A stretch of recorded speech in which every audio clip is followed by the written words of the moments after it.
out of the goodness of their hearts. No, it was because of the political pressure from the one nation on earth in a position to bring it to bear, the United States of America. We threatened to cut them off without support, leaving them without a friend in the world if they didn't give their war gains back to their attackers. And why would we apply this pressure? For the prospect of cheap Arab oil and hollow promises of peace from people who are commanded by their religion to kill every Jew who falls under their control. Did we forget that Yahweh promises to bless those who bless you, the Jews, and curse him who curses you? Did we ever really believe it, or are our elected leaders merely paying lip service to God?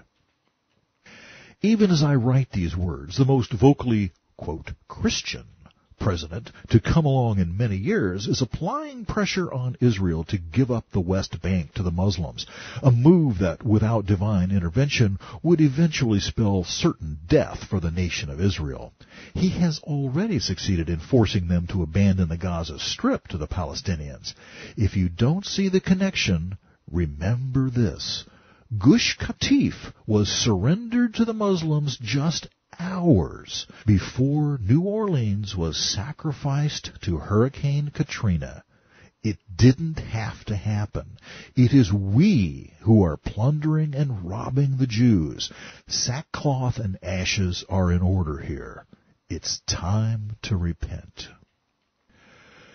The prophet Isaiah finishes chapter 18 by reprising the description of the subject nation, but with a twist. All is not lost. We will not utterly be uprooted. Ryrie points out that both of the words from in this passage should be omitted. They're not there in the Hebrew text. In that time a present will be brought to Yahweh of hosts, from a nation spread out and independent, from a people terrible from their beginning onward, a nation powerful and treading down, whose land the rivers divide, to a place the name of Yahweh of hosts, to Mount Zion. Isaiah 18:7. Let's read that again, but, as Ryrie points out, without the words from in there. In that time a present will be brought to Yahweh of hosts, a nation spread out and independent, and a people terrible from the beginning onward, a nation powerful and treading down, whose land the rivers divide, to a place of the name of Yahweh of hosts, to Mount Zion. This nation, this judiciously pruned grapevine, will not send a gift, they will be a gift presented to Yahweh. Note that the present, the Hebrew word is sheh, a gift presented in homage. This nation we've identified as America will not only be given to Yahweh, it will be brought to Him. The Hebrew yabal means to bring, to bear or carry along, to lead or conduct. It can also connote deliverance. If I'm not mistaken, Isaiah is once again referring to both the rapture and the final gathering of the tribulation martyrs and survivors at the commencement of the millennium, the times of the harvest. We have tons of information to cover before we get to that place in our study, however. So for now, just take note that the subject of the prophecy, America as a nation, will comprise this gift presented in homage to Yahweh. But remember, the passage began with woe. We have a whole lot of repenting to do first. Through His pruning of our nation, the removal of the diseased and unruly parts of the vine, Yahweh is encouraging us to do that very thing. We will be fruitful, or we will find ourselves cut off. Yahweh has spoken.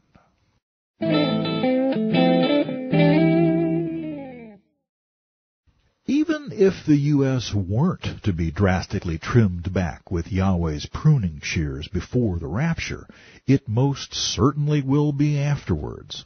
No nation can afford to lose such a large percentage of its most faithful citizens, whatever that percentage might be, and expect to pick up the pieces without missing a beat.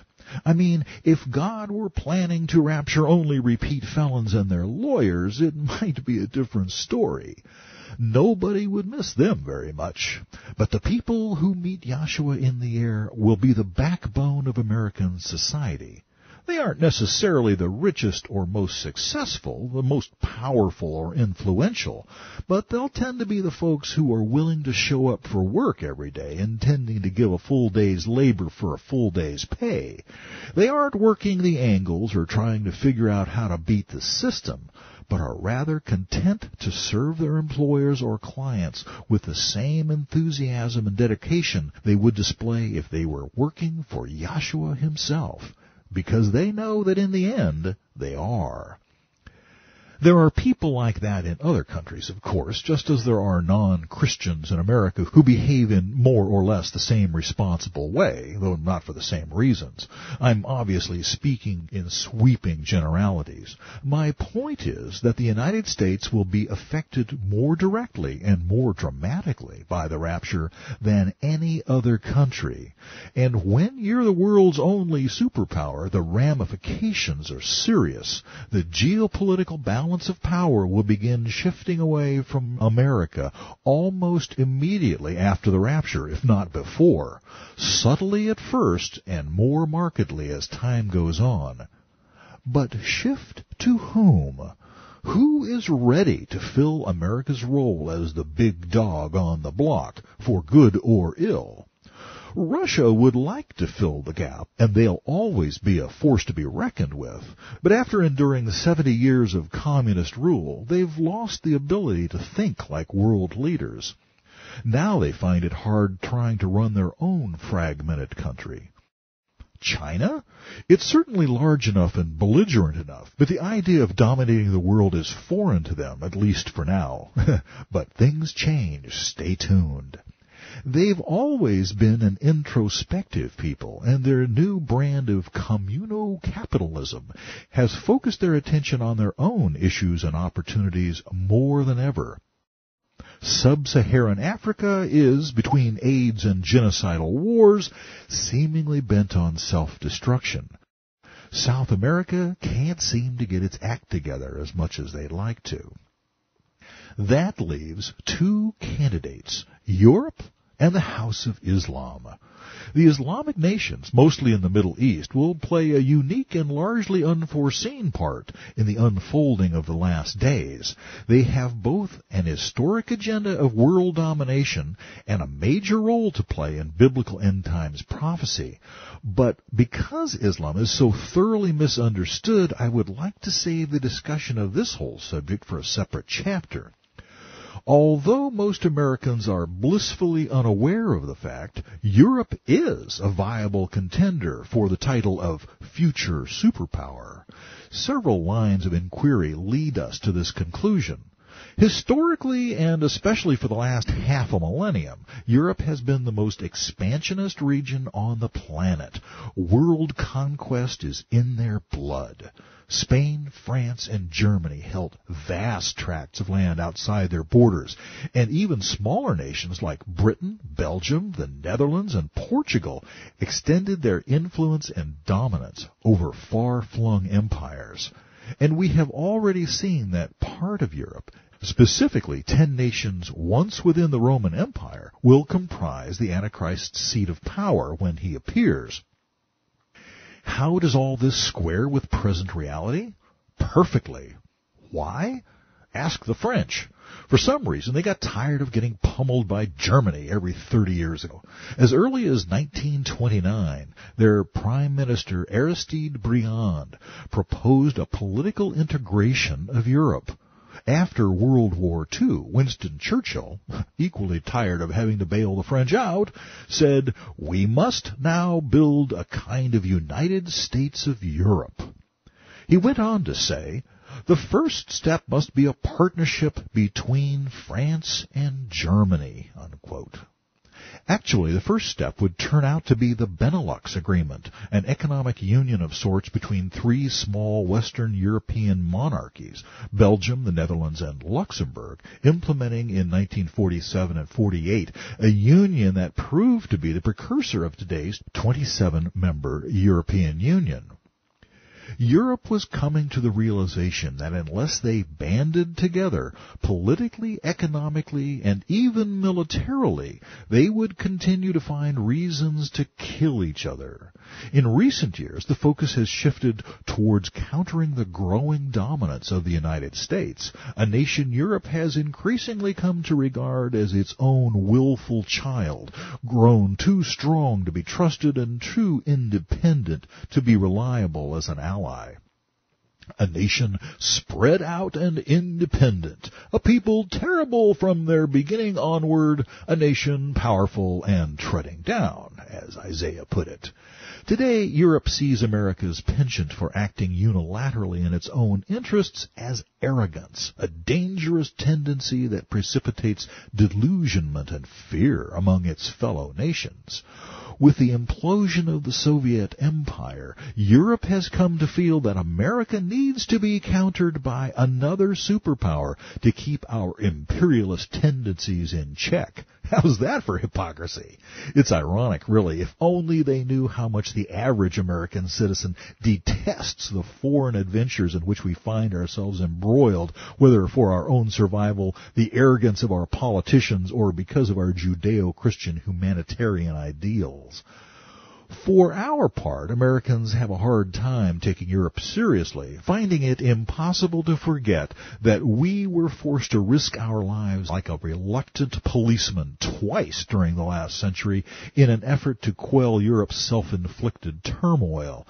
Now, when Europe insists on peace at any price, chiding us for defending ourselves against terrorists and attempting to forcefully impose peace, or at least order, on implacable enemies in other parts of the world, we can't help rolling our eyes. How can a region that has known little but war for the last 2,000 years possibly presume to be the arbiters of peace? Another factor in the rise of a unified Europe is what we'd call the gang mentality. It's the same reason inner-city kids join street gangs, whether or not they like what goes on among the membership. It has to do with safety in numbers and a sense of belonging. In the same way that Alabama or Massachusetts couldn't wield much international clout as independent states, neither could Sweden or Luxembourg. But as states in the European Union, they are part of something larger, more significant. Suddenly they wield power, if only vicariously. The European Union isn't quite there yet. They have not adopted a Europe-wide constitution, though polls indicate that 2/3 of the Union's populace would favor such a move. Nor has every member nation switched to the Union's common currency, the euro. Britain is conspicuously absent from the list of nations using it. But the EU has nevertheless become an economic powerhouse. Their combined gross domestic product is 80% of that of the United States, and growing. The U.S. Federal Reserve and the European central banks are poised to compete for control of the international monetary system. That in itself is a truly scary thought. But most people in the United States are oblivious to the challenge Europe poses to their position at the top of the geopolitical hill. What would it take to tip the scales? A few more September 11th or Katrina-style events? A few more unwinnable military adventures? The sudden disappearance of every Christian in the country? Yeah, that would do it. Especially if the right man were poised to take the reins in Europe, put it all together, rally the troops. America would not only slip into second place, I have a feeling that many would be relieved to be there. It's lonely at the top. Maybe if we weren't the world's policemen, people wouldn't hate us so much. What started out as the Benelux Customs Union eventually became the European Common Market and then the European Economic Community. It is now called the European Union. Why the shift? Because their cooperation is now more than economic. It is becoming increasingly political and military.